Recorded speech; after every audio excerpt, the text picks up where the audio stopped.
Sabi nila ang bahay daw ang pinakaligtas na lugar sa mundo. Dito tayo nagpapahinga, dito tayo ligtas sa gulo ng mundo sa labas. Pero paano kung ang mismong bahay mo ang maging kulungan mo? Ang ikikwento ko sa inyo ay nangyari sa akin nung nakatira pa kami sa number 18. Panahon to na medyo naliligaw ako sa landas. Nahihilig ako sa mabibigat na tugtugan, mga underground bands, black metal, death metal, heavy metal, yung mga kantang parang sumisigaw galing sa ilalim ng lupa. Sa sobrang pagka-addict ko dito, unti-unti nawala ang paniniwala ko sa Diyos. Hindi na ako nagdadasal. Pakiramdam ko noon matapang ako na kaya ko ang lahat. Ang hindi ko alam, kapag binuksan mo ang pintuan ng dilim, may mga bagay na papasok at hindi na aalis.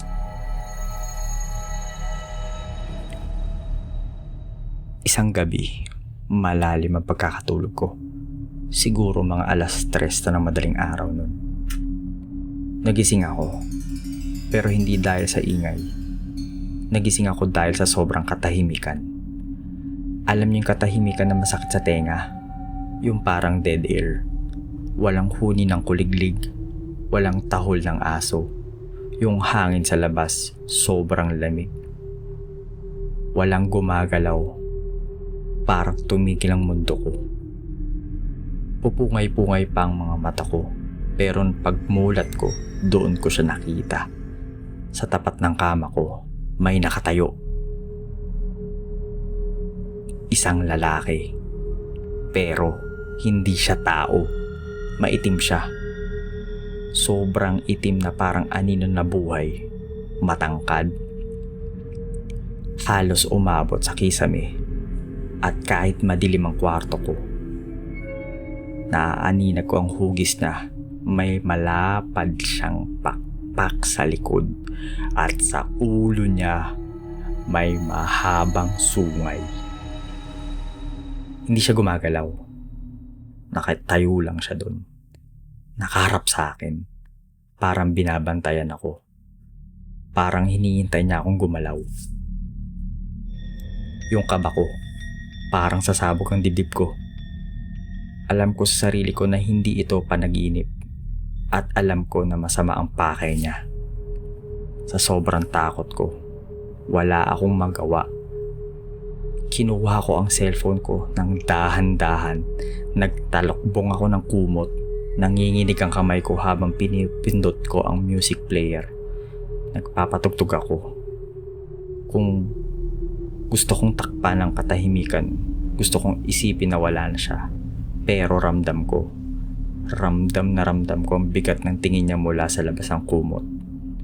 Nakatulog ako unti-unti na may luha sa mata ko at kaba sa dibdib. Kala ko tapos na. Pero sa mga sumusunod na araw, tuwing sasapit ang 3:00 ng madaling araw, nagigising ako at nararamdaman ko siya. Andun pa rin siya, nasa sulok, nag-aabang.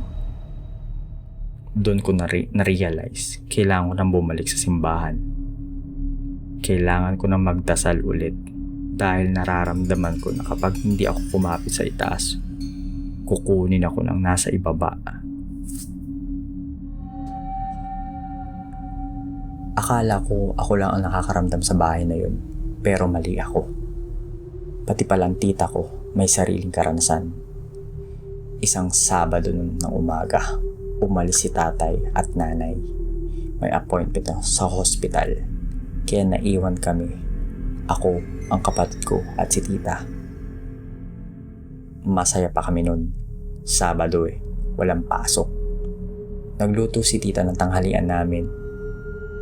Nagpaligo ako ng aso at nag-ayos ng mga gamit sa bahay. Pagkatapos kumain, ramdam namin ang antok ng tanghali. Si tita pumasok sa kwarto para umidlip. Kami naman ng kapatid ko, nasa kabilang kwarto, naglalaro lang, gising na gising. Rinig namin ang ingay ng TV, ang ingay ng mga tricycle sa labas. Pero sa kabilang kwarto kung nasan si tita, may nangyayari na palang hindi maganda. Mahabang himbing ang tulog ni tita. Ramdam niyang bumibigat ang dibdib niya. Yung bigat na para may hollow blocks na nakadagan sa kanya. Idinilat niya ang mata niya at laking gulat niya. May nakaupo sa dibdib niya. Isang bata. Pero hindi ito normal na bata. Maitim ang balat niya at ang mga ngipin niya matutulis. Gustong sumigaw ni tita, pero ang bata tinatakpan ng bibig niya gamit ang maitim nitong kamay. Yung bigat ng bata unti-unting dumidiin sa dibdib niya.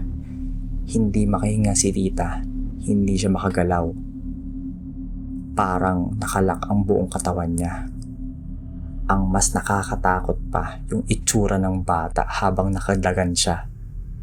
At habang nahihirapan si tita, nakangiti lang ito. Parang pinaglalaruan lang siya.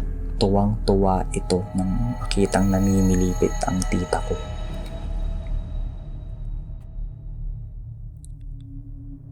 Ilang minuto ring nagpupumiglas si tita. Paubos na ang hangin niya, papikit na ang mga mata niya.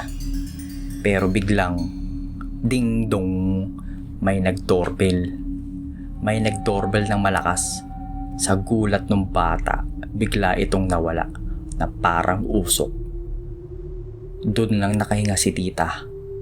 Habol niya ang hininga niya, pawis na pawis. Nung kinikwento niya sa amin ito, nanginginig pa siya. Sabi niya, kung hindi raw nag-doorbell yung kapitbahay, baka hindi na siya nagising. At ang tanong namin, saan nagpunta yung bata? Lumabas ba ito ng kwarto? O lumipat lang ito sa kabilang kwarto?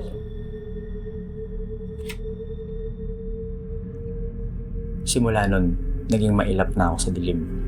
Lalo na kapag umuwi ako ng madaling araw. Naranasan niyo na ba maglakad sa kanto? Yung alam mo ikaw lang mag-isa, pero parang may sumusunod sa'yo.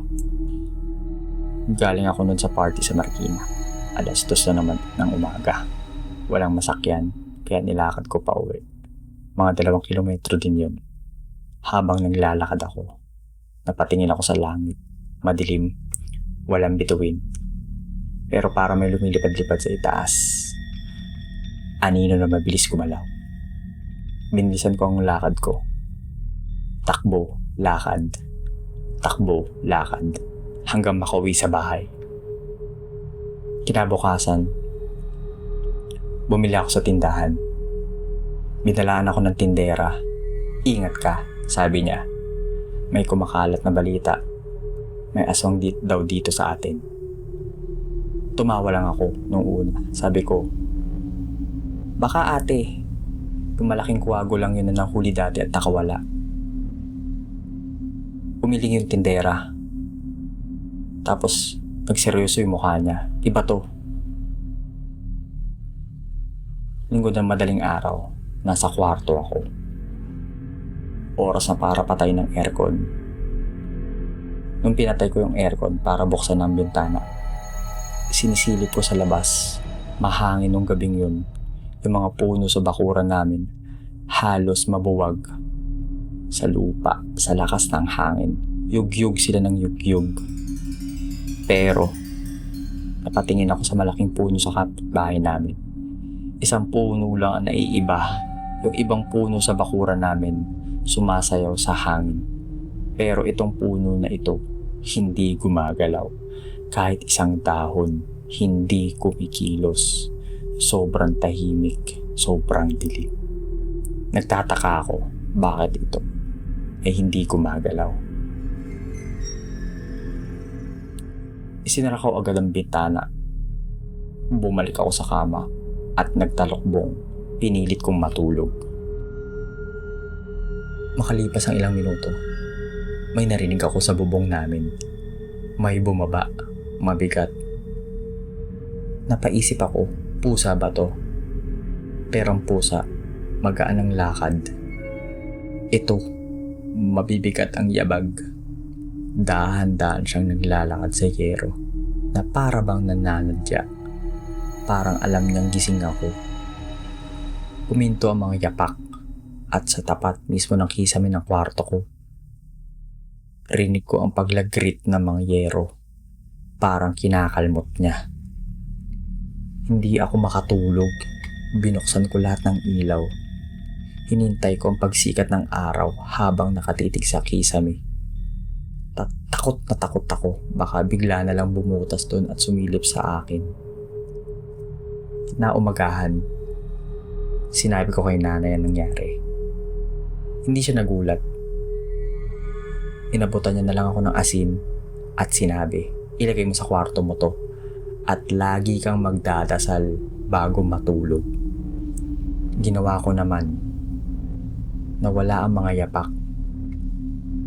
Pero minsan, kapag mahangin ang gabi at kapag tumitingin ako sa puno ng kapitbahay namin, pakiramdam ko, andun pa rin siya. Naghihintay lang na makalimutan kong maglagay ng asin. Naghihintay na patayin ko ulit ang ilaw. Kaya kayo, bago kayo matulog ngayong gabi, siguraduhin nyo muna na kayo lang talaga ang tao sa loob ng kwarto nyo dahil baka nasa likod nyo na sila.